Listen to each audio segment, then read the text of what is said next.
elected in Yep. November. Get me. That's what happened. Yes. That's right. We are on message.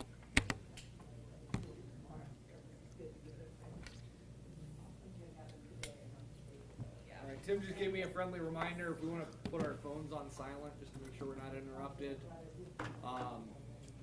For those of you who don't know, I'm Bill Benner. I'm the Director of Organizing here at the local. We coordinate our political activity. This is not Tim's first visit to our illustrious local union here in Dayton. When was that, Tanya? Last fall, I think, even. Last fall. Last fall, Tim stopped by 3 early on lifetimes in the ago. campaign and met several of our folks. But I want to thank everybody for coming out today. Obviously, yesterday was primary election, and Tim is now officially the nominee for Democratic nominee for U.S. Senate here in Ohio. Local 75, as well as the other UFCW locals and affiliates, including Chemical Workers RWDSU, Local 17A, local UFCW Local 880 in Cleveland, UFCW Local 1059 in Columbus, all moved to endorse Tim unanimously last fall, and has had our continued support since, and will continue to have that. So Tim, we appreciate it. Thank you. With that, I'm going to step out of the way real quick. Want to just introduce our area director here, Scott Adkins, just to say a couple words, and then I think we'll kind of let you pick up the ball. And, Okay.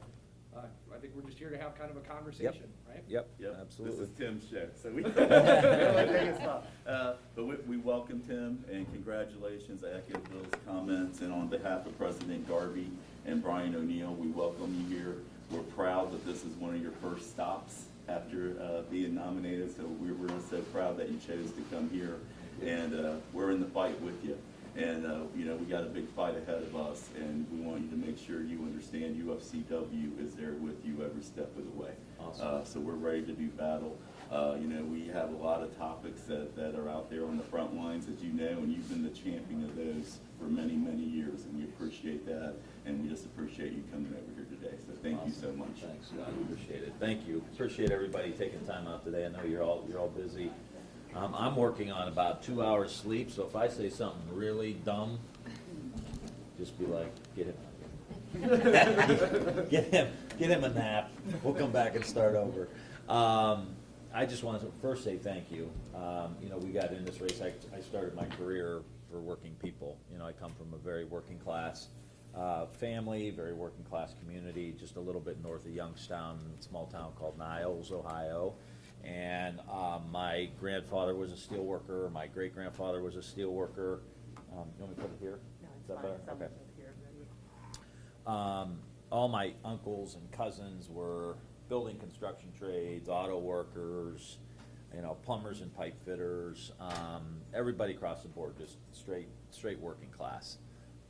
So when I got into politics, my first, you know, my instinct is, you know, what can I do to help working class people? And I just, you know, I know generally, you know, what you're going through, not you personally. And so I like to do these little roundtables and really, and hope you'll feel comfortable enough, you know, sharing some of your stories with me and what you're going through, because it's really kind of the, you know, putting stuff in the furnace for me that keeps me engaged and motivated and you know, being able to share stories about what people are going through, because I think a lot of people are going through some version of the same thing. And it's tough, you know, it's tough for working people out there now, and it's tough to make ends meet, and it's, you know, a lot of people don't have breathing room, and they're working longer and harder than ever before. I'm sure many of you are in that boat, so I'm here to help the best I can. You know, we don't win every fight, but, you know, we get in every fight that we need to get into. You know, I tease people about the old Irish saying that I'm Irish. Is this a private fight, or can anyone get into it? So I'm okay with, you know, jumping in and saying, you know, this is what we're fighting for. And I think in a very narrowly divided Senate, it's important to have another working class voice that can really tip the balance in favor of working people. And that's really what I want to do. And that's why, you know, my wife's a school teacher. We got 3 kids, 3 dogs. You know, well, we could pitch a tent over the house sometimes because we could have a circus in there. But they're all behind me and supporting me because they know we're trying to make a difference. My wife makes a difference in her classroom, and I'm trying to make a difference out here. So anyway, just hope you'll feel comfortable sharing, and sharing their stories with me. So anyway, I'll leave it at that. Whoever wants to take the mantle. Maybe We Tim, could, but it'd rather. Tim would be helpful if we did a I would quiz. recommend the ones you can tell in front of cameras. We can go out for a beer later and I can get the good ones. Rated cheap. Maybe Tim, it would be helpful for us to do just Got a it. Quick introductions. quick introductions. Roberta, Yeah. if you would like to kick us off, I just would love kind that. of who you are, what you do at the local, where you work. Okay. Yeah. My name is Roberta Grieger. I've been with the Kroger, I work for the Kroger Company, member of UFCW Local 75. I'm on the executive board, been a steward and executive board officer for 20-some years, and Kroger 44. And I'm colorful. I am very political. I've been a registered Democrat since 1976. Wow. People have said that the union makes me do this, the union makes me do nothing. I didn't get hired until 1978. And I'm very proud of my 1976. I've never missed an election.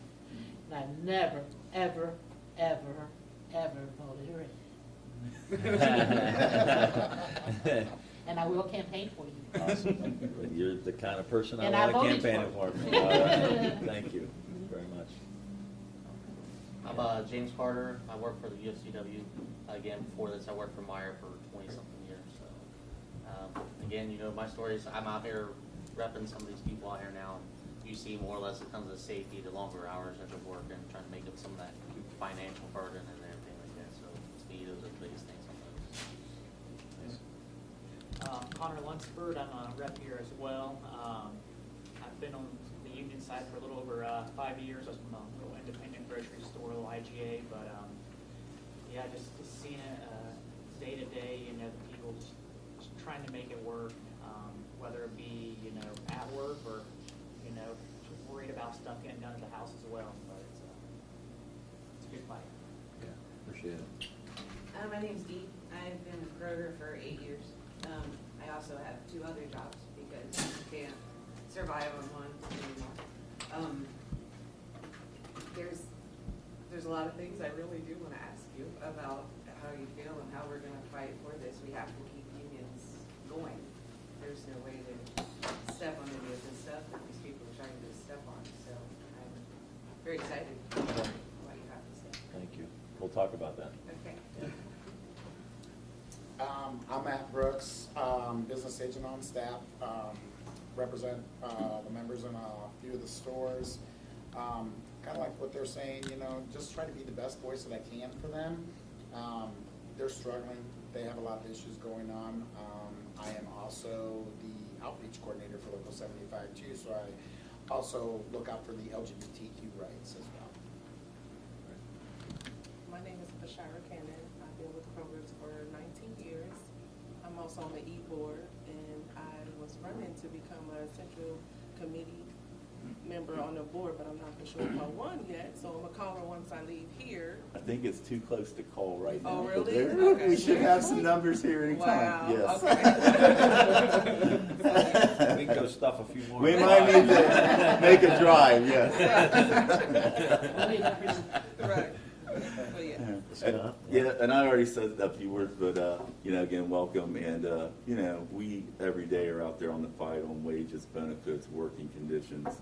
But one of the biggest things that's kind of came to the new forefront here, especially with, I think they said we're at 12, 13 million open jobs in the country right now, and it's time off for our workers. That's one of the biggest things we hear now more than wages. It's kind of time off. How do I get some time off here? Right. So that's one of the biggest battles we have going on out there right now, Yeah. is trying to get where they can spend some quality time with their families. Sure. Just wanted to get that out there. I'm glad you did. Thank you.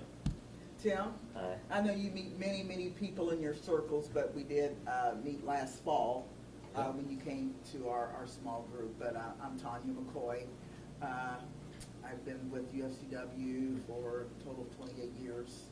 I wear many, many different hats, so I do whatever it is Scott needs me to do. Me and her were kids when we came here. Yeah. She looks a lot better than you. Yeah, there you go. I echo that. You can't give me that cheap shot. Like, That was just last year. I had to do it, yeah, right. Well, I guess, to start, we're like, Got- Two more yeah. we started. Yeah, three more here. Sorry. Oh, I'm sorry. Cut you out. Yeah, that's okay. I'm Vicki Vance. I've been with Myers Distribution Center. I was there for 17 years, their early retirement, got bored, went back, been back 5 more years. I've been a steward the whole time. I try to keep up with all this politics. I get lost sometimes, but I'm behind you.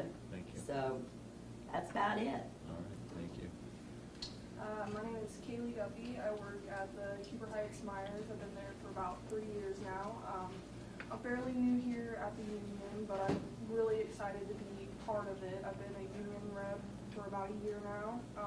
I'm still learning to kind of be the voice for everybody at our store, but I'm really glad I get to be here. How old are you?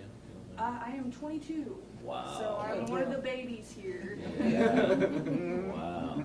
We got it. Yep, that's great. She took over for a gentleman who had retired at the store with about, 28 years, Percy Yeah, he's Davis. been there a And he was very on long our time. executive board, so she is filling some very big shoes and Wow. doing an excellent job. That's I get fantastic. to be part of the It's bargaining excellent. units All here. right. I'm excited about Yeah, that. we're in bargaining with Good job, Meyer good right job. now. Okay. So they're on our bargaining committee. Fantastic. Nice job.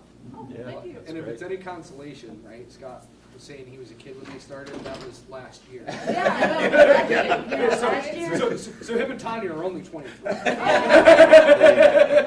they wear it well. Yeah. See what this job does to you?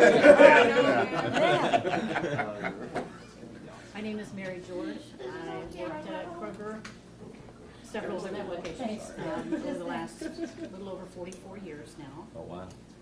Been there since I was 19 years old and a kid. It's my first job. It will be my last job in 10 months. And, She's retired in 10 and I'm for everything that you are saying here. I have children and grandchildren that are in the workforce that need this protection. They need someone fighting for them.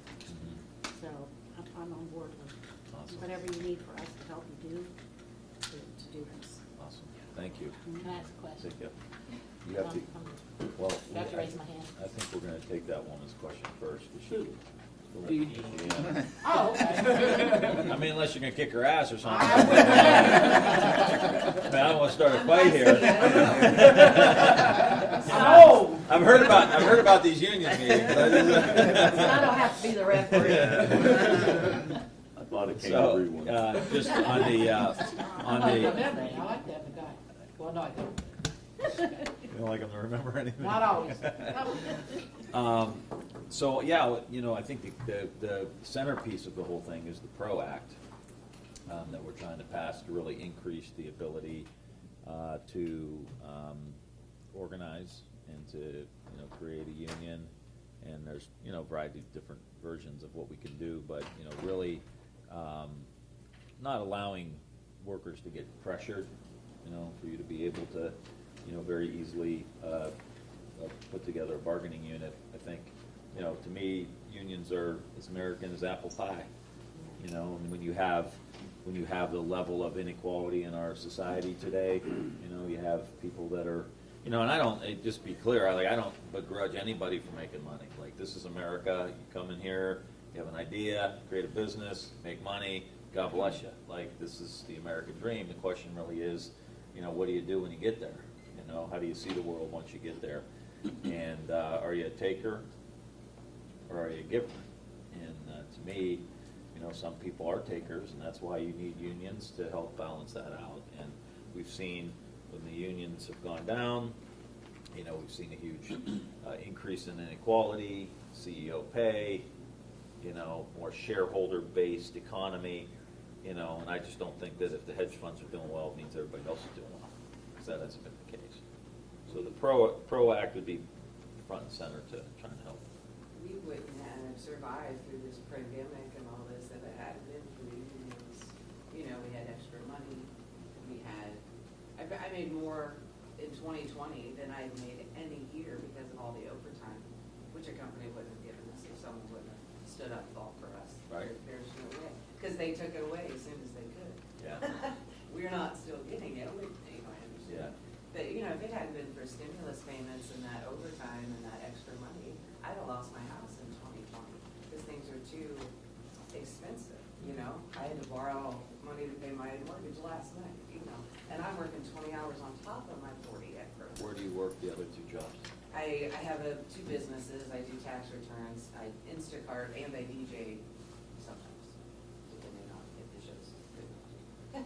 That's the high-paying fun job, but you have to be selective on that one. But, Okay. so it's I'm a single mom, and my child was at home during homeschooling that just popped on us. There was no time off for us.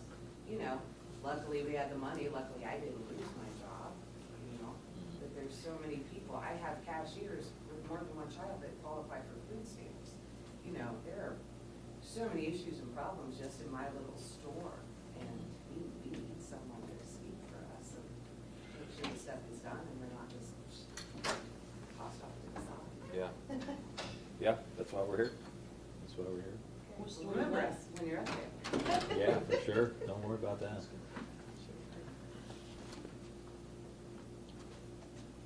Well, I have a question for you and your wife, actually. You say your wife is a school teacher. I've been out of school for many years, since I'm not a young person. However, when I This was is in hilarious school... because I have no idea what direction this question's Really? going. No, most people don't. Welcome to our world. I can try to Zero find idea. You can go in any direction here. Go ahead. 5 minutes. Let's all find out together. Go ahead. And we're going to. When I was in school, they taught labor law, not labor law, but the beginning of labor, how it came to be. Young people now that are in the workforce have no idea Yeah.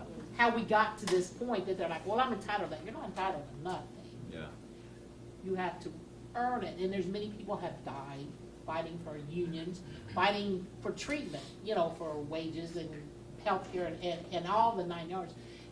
Kids now aren't learning that. They have no idea where it began, and we have no idea where it's going to end. But in the school systems, I think, need to teach that. Young people need to know where you come from. Bottom line. Yeah. Great. I have no influence with the teacher. I've been talking for years, nobody listens. Yeah. I've also said before you run for the highest office in this country, in this world, you need to understand what you are defending. Majority of these, I don't know, excuse me, but the last president, not Joe Biden, but the one before that, I don't like his name, that does not know or understand any part of the Constitution. Before you run and accept an office that you're defending and you're representing this kind, you ought to know it. You should have to take a little quiz to say that you can and will represent it effectively. That's all it matters. And it's all over the map. No, that was good. That was good. Pretty harmless. Yeah. This time. Yeah. Yeah. Just This use time. your imagination and you would be fine. But it was very Yeah. hard. No, it's good. I mean, I think that's part of the issue with the unions too. Is I come from a union area in Mahoney you do. Valley, Youngstown. So we grew up really where, like I said, everybody was in the union. You knew why there was a union. You knew what happened before there was a union because they would tell you the stories. Right. It wasn't necessarily taught in school, but we I certainly, was. yeah, we Yeah. certainly know. But to me, it's you talk about these issues around freedom, and that's I think a value that we're talking about now in the Ukraine, right? Sure. An autocrat invading a free democratic state. And, you talk about economic freedom here is really being free to have enough money in your pocket to go on vacation and have time off and To enjoy those kind of yourself. things. But then the freedom to associate, free association, which is the foundation really of labor unions, to be able to come together and form an organization or whatever you want to try to, help the people. That's all foundational to the Right. great American experiment. Right. And it still exists. People get treated poorly for representing. Yeah, I know, they try. yeah. Well, for sure. I mean, you look at Russia now. I mean, there any protests at all. If there's one or more people coming together, break it up, you could end up in jail. and that's just, we take a lot of that stuff for granted. Sure.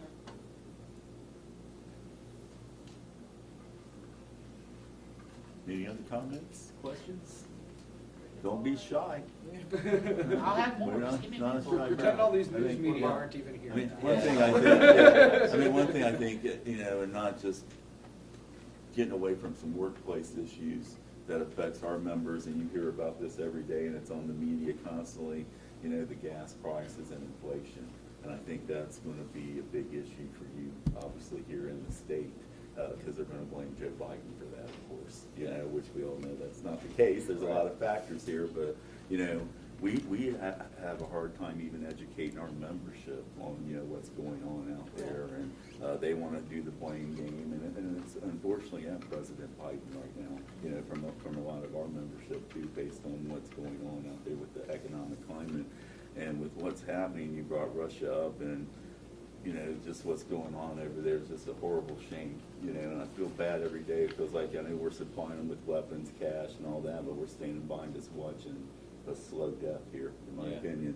And then the factors of what they can do to our economy with, the threats they're making and some of the actions they're gonna take because of our sanctions. But I think those are gonna be some big issues here for you in this state. And then, unfortunately, we know there's all these job openings out there, and we need immigration, we need all this, but the other side's gonna start this wall crap again. So we're gonna hear nothing about the wall throughout this campaign again too, is gonna be coming back. And I think you hear that constantly, so I'm just wondering what your thoughts are on those kind of things. Yeah, on the inflation piece, I've been trying to get anybody who will listen to try to agree that we need a tax cut for working people. I mean, you think about what everyone's going through now, talk about working 2 or 3 jobs. What's the quickest infusion to a working class household than a tax cut, for workers that can help you and all your folks ride out the gas prices and ride out the food prices.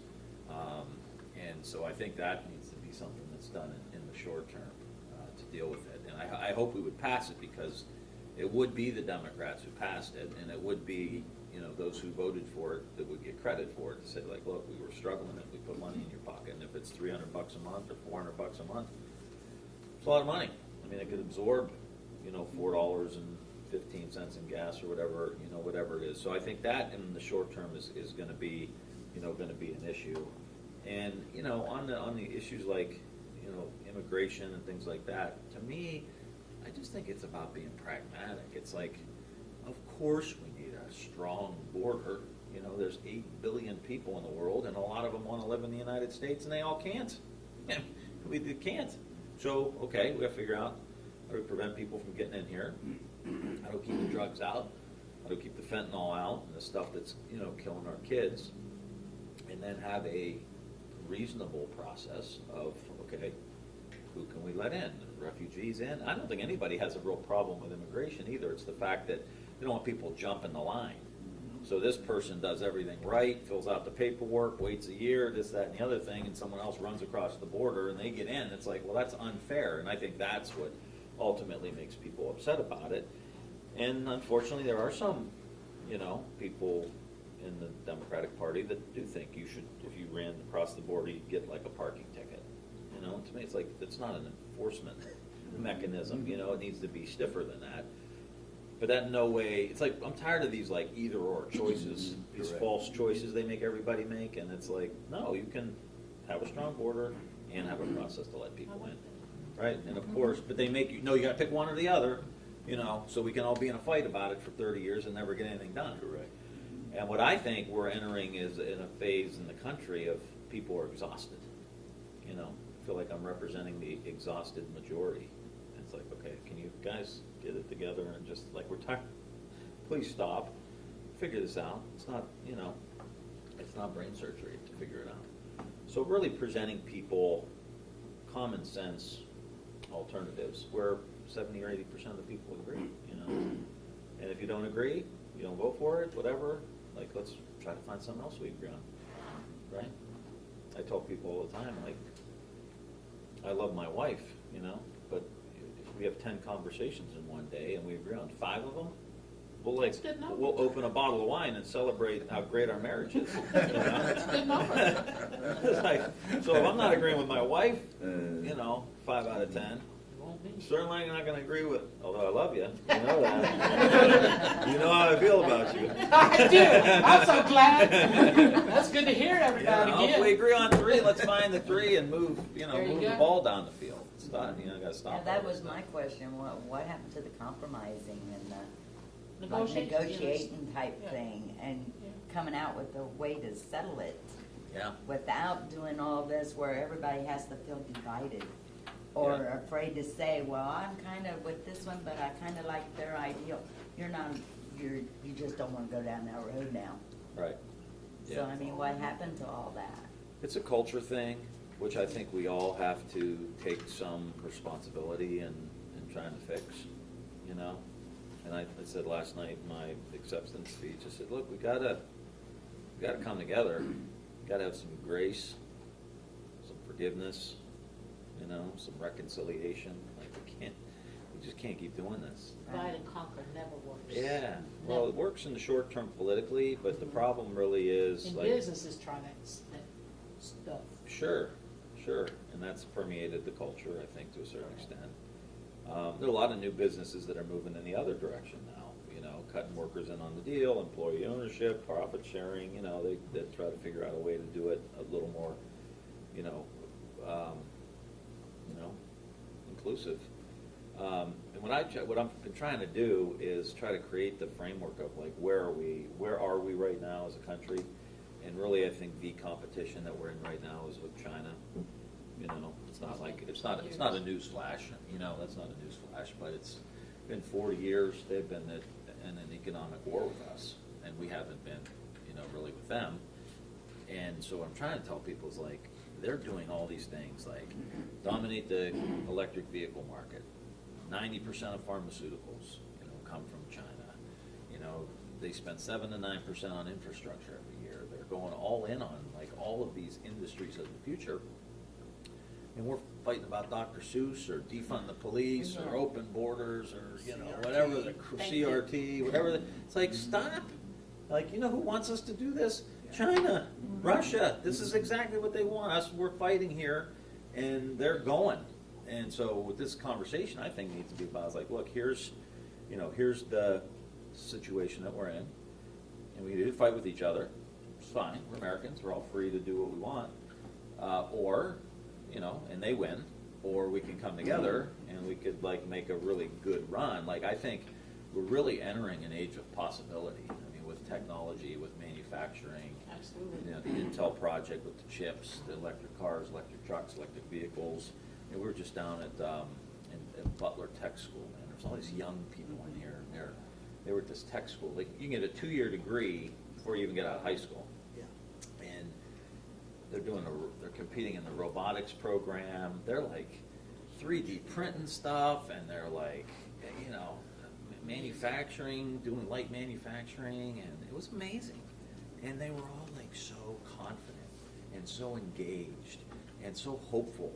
And then just see that, and you're like, all we got to do is like invest into our people. Like that should be in every school district. Like get these kids juiced and ready to go, right? Yeah. Get them excited about the possibilities that are here. And I think most people want that, and so we're going to try to, long answer, but I'm going to try to really challenge people, like, come on,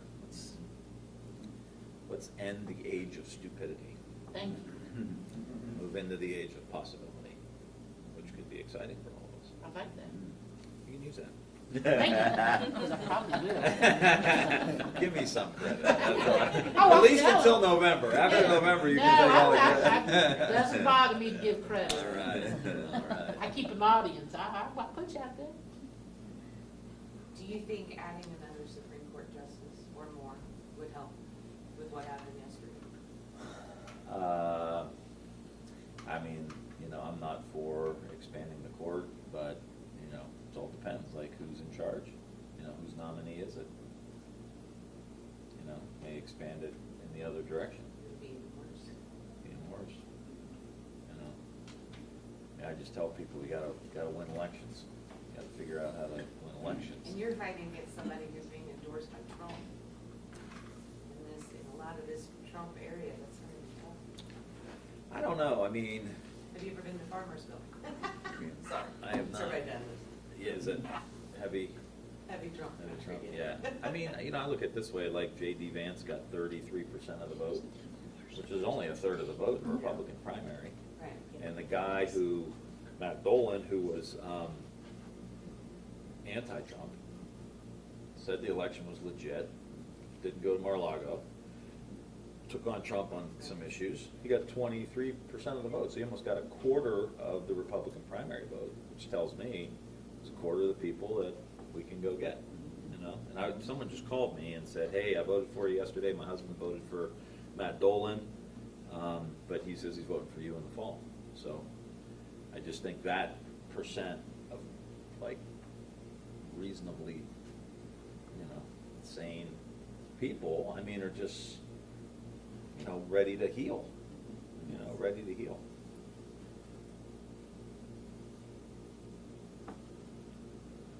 And I'm sure you get all kinds of unsolicited advice. Am I gonna get some more? You're gonna get some. Obviously, but man, if you get somebody like John Tester in here to go around with you to some of these rural areas and the farming communities and stuff like that, and just the relationship what he has, and he shows how a Democrat can get elected where he's at. I mean, I just think that would play well for you, but obviously that's not you know, something that's probably on your radar. But if we get John Tester in here going around, and I don't know, you know, where all you're going to hit, but obviously, you know, we got to carry the Dayton area, Cincinnati, Columbus, Cleveland, Toledo as your main spots, but anywhere else you could pick up out there is just a bonus. You know, that's great. And having somebody like him come in and talk Yeah. about, you know, and what you've done too in the Congress for the farming community and everything. It's just, I think, is not talked about enough. Totally, that's a great idea. I mean, look at the broadband issue. So we just passed this bipartisan infrastructure bill. You know, Obama talked about it, Trump talked about it, no one got it done. We were able to get it done, and it's gonna be huge for broadband in the rural areas. It's gonna be huge for broadband everywhere, but primarily, like, what has the other side done to really deliver for rural America? Really not a lot. You know, things have been pretty bad for a long time. And broadband to me is like how you plug a community in. It's a modern day utility if you don't have it. And so everybody, you know, J.D. Vance said he was against the bipartisan infrastructure bill that Rob Portman wrote. So it just shows you, like, you're really in an extreme position. You're not for broadband. You're not for, you know, getting lead out of the pipes for the water, to deliver the water that our kids drink. I mean, that's a really, regardless of what your politics are, that's a very, very extreme position. So really going into those rural areas, and I'll tell you, we've been down there. We've been all 88 counties. You have. And so we're going to see these folks, and you know, they're looking for some leadership, and they're looking for someone to talk about manufacturing and infrastructure and taking on China, and how do we compete, and how do we get investments in the, you know, a modern day shop class. Not everybody has to go to college, and we're picking up, I gotta tell you, we're picking up like a bunch of two-time Trump voters that they're tired of the extremes, and they just wanna, you know, they want somebody who's gonna represent them. And it's, I gotta tell you, it makes me feel really good, you know, that it's for me, and that's what I try to communicate too, is like, there's some hope here. Like, it's not as bad as everybody's saying. Like, people are ready to come together. We just gotta give them a message. And it's all surrounding, like, working people. White, black, brown, men, women, it's like workers, just people out there doing it. You know, they want a voice. And they're gonna get one. Yep, absolutely. Tim, I think that's a good lead into something I wanted to ask you about, right? You mentioned it earlier in your comments, the PRO Act, right? As our director of organizing, I spent a lot of time with folks who don't have a union in their workplace, trying to help them form one. And I see firsthand some of the tactics that employers use to try and scare, intimidate, and really violate workers' rights. I know one of the provisions of the PRO Act would actually help to hold employers accountable when they do violate workers' rights. We saw down in Alabama, Amazon, at the Bessemer facility, violated people's rights so poorly that they held a second election, continue to do it, and so, you know, we'll see yet whether that's successful or not. But I think that's one of the things I've experienced where we see that the employer violates somebody's rights, we can prove that they did, and it still takes 2 years to get that resolved, or more sometimes, and the penalty is a slap on the wrist. I gotta stand in front of my workers who, now have been so browbeaten, and read a statement saying, hey, I did a wrong thing and I won't do it anymore, right? So that's one of the provisions I'm excited about, but can you talk about some of the other provisions for working people and current union members and what you're excited about in the PRO Act? Yeah, I mean, I hate to get too much into it because I don't know what the final product would be, Right. but it's, things like card check, just making it super easy to try to get an election is really one of the key foundations. I think the other one you just mentioned, I think is critical. And in addition to, what's in the PRO Act, and I'm working on 2 hours sleep, so I can't remember everything, but in addition to that is gonna be the, who's in the Department of Labor? Who is the Secretary of Labor? That makes all the difference in the world. If you've got somebody in an administrative agency that wants to make something happen, they can find a way to make something happen. If tape made in China. I mean, that American-made tape. Just textured walls. All right. Which is why, having like a guy like Marty Walsh, who was the mayor of Boston, who's the Secretary of Labor now, I think he was an iron worker for a long time in there, I think is really, really important. But I can get you a list of everything that's And I in think there. there's an electronic voting in there. Yeah, you the can do voting e-vote, process, yeah, so yeah. it takes away that intimidation Right. aspect. Yeah. You don't have to walk the gauntlet to Yeah. pass the company to cast your vote. Right, yeah, right. Yeah. Because they make it perfectly clear what they'll do. What do you guys see when you're trying to organize from, from the employers? And what tactics do they use? They always do the round tables, like you could always come to us, more or less, they're your friends. There's no need for them, they come to us, pizza parties, pretty much just. Captive audience meetings, Couple people get- throw a little raise. A couple people get terminated, a little nickel raise or Bad something. manager. They treat them good for a minute, then as soon as the organization goes down, it goes right back to work. Yeah. Organizing unorganized workers is really hard. And like I say, I've done several jobs here at the local, and one of the hardest things I've ever had to do was to be an organizer. And I'm okay with talking to workers, but Scott will tell you, when you're sitting in their homes, in their living rooms, if I could take that fear away from that worker, I would have no problem of organizing. But it's that fear that they have. That they're gonna lose their job. That they're gonna lose their jobs, yeah. And that's one of the hardest things I've done in my 28 years here, was organize unorganized workers. Scott and I worked in organizing department at the same time. We've had, and this is old school organizing, this is before technology. Yeah. So we were actually, going home to home and Wow. sitting out in front of businesses and, catching people out on a smoke break and, doing those types of, Yeah. hot and cold shops. Yeah. And it was always that fear whenever we were able to meet with that worker, it's that fear that they would lose their jobs. Yeah. Yeah, it's really hard. And the PRO Act would help that. Yeah.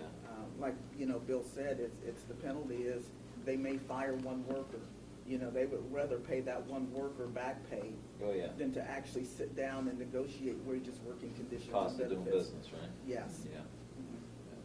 But right now, the climate is right. It's the best it's ever been for us to organize workers since I've been around. The Yeah. climate is there, so we're really being a lot more successful here. You are? Yes. So what's that mean for like the union here? Well, number wise? Bill can answer that on what we've done here as far as the growth here. It's not a big number by no means. It's not a big number, Yeah, but we but- have more folks interested and reaching out to us than we have since I've been with the Yeah. local. I started off as organizing in 2014, and I can tell you, just since we've been sitting here, I'm getting text messages about folks wanting to organize their workplaces. And so, again, it's a difficult process, and we're still operating under, I think, some antiquated laws from the 40s that we operate under that really need overhauled, and I think PRO Act would go a long way to do that. But it's just unbelievable the outpouring of activity that we've seen in organizing over the last couple of years. Folks are at their wits' end and wanting to do something about it, and I think that's why they're looking for somebody like you, Tim, who's willing to fight with them and help in any way you can. Yeah. Hey, folks, on that positive note, I think we're gonna have to start wrapping up. Yep. Okay. We can appreciate it. Thanks, Dan. A lot of the growth right now we're having, and he's in bargaining right now, the medical marijuana industry. And a lot of those calls we're getting, not really wages, benefits, it's the working conditions. You know, it's having to go in and work 10, 12-hour shifts. Yeah. And that sort of thing. So we're really starting to get our foot in the door, and UFCW nationally is getting our foot in the door in that industry. Wow, that's sprung out of great. California, Yeah. Colorado. Yeah. You know, and now Michigan's paying a lot of money to keep it, illegal here. 'Cause, you know, we have a lot of folks that run to the border.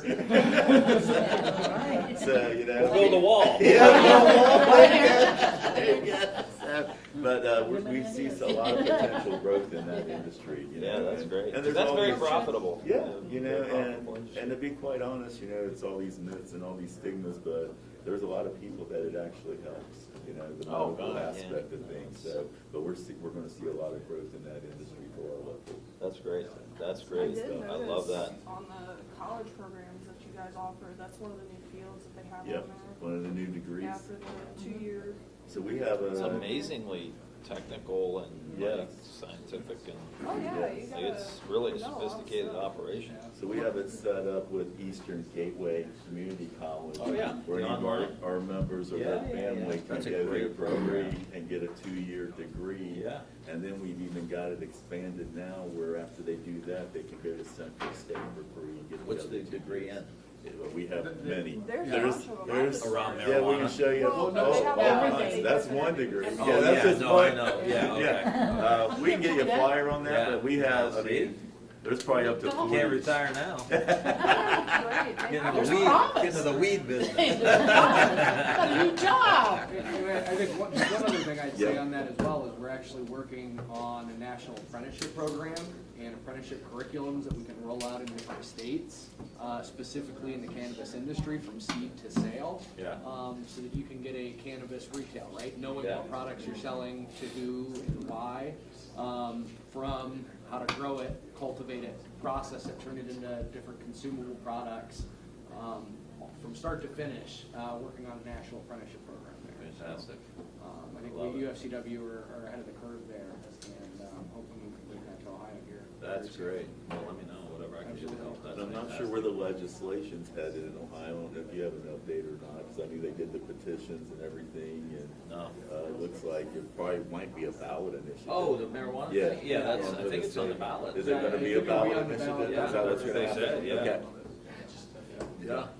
So, that's gonna be an interesting thing. I think they still gotta collect some more signatures to get it on the ballot, because the legislature didn't act on the Right, initial okay. round of Yeah. signatures, so they've got another round of signature collection. Yeah. But I fully expect they've got the infrastructure to make it Yeah, happen. it's the same numbers they just got, so they got 100,000, whatever, to get it to the legislature, then they didn't act, so you gotta basically do that again. Okay. To get it on the ballot. Which I think is gonna be a big deal, you know, for the state. Yep. Thank you, everybody, Yep, thank appreciate you. your time. Thank you. Yep, Thank you.